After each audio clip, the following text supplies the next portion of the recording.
Media మిత్రులకు నమస్కారం.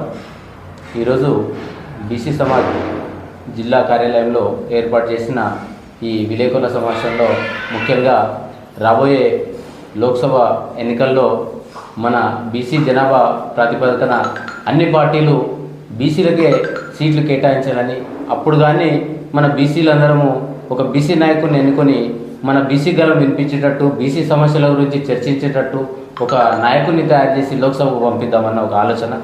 దీనికి తోడు ప్రధానంగా ప్రతి ఎన్నికల్లో తమ తమ పార్టీల నుండి ఒక ఎజెండా బీసీలను ఉపయోగించుకోవడానికి పెడుతున్నాయి తప్పిస్తే బీసీలకు అన్ని రకాలుగా అన్యాయం చేస్తున్నారు.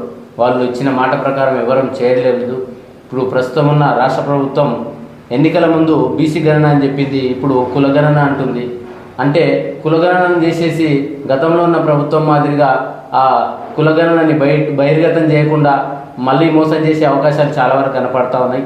దీనికి తోడు ఇప్పుడు రాబోయే లోక్సభ ఎన్నికల్లో ఇప్పుడు మేము అనేది ఏంటంటే, ఇప్పుడు బీసీ కులాలకు కానీ, బీసీ విద్యార్థులకు కానీ, బీసీ ఉద్యోగాలకు కానీ అన్ని రకాలుగా అన్యాయం జరుగుతుంది.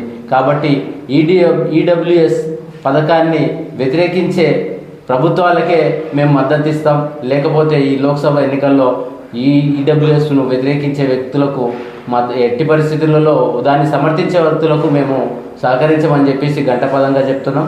రాబోయే ఎన్నికల సమయం వరకు ఈడబ్ల్యూఎస్ అనే విషయాన్ని ప్రతి బీసీ విద్యార్థికి, బీసీ ఉద్యోగులకు, బీసీ సమాజాలకు, అన్ని కుల సంఘాలకు ఈ మెసేజ్ పంపించి రాబోయే ఎన్నికల్లో ఈడబ్ల్యూఎస్ గురించి స్పష్టత ఇచ్చే నాయకులకే మేము ఓటేస్తామని చెప్పి డిమాండ్ చేస్తూ ఉన్నాం.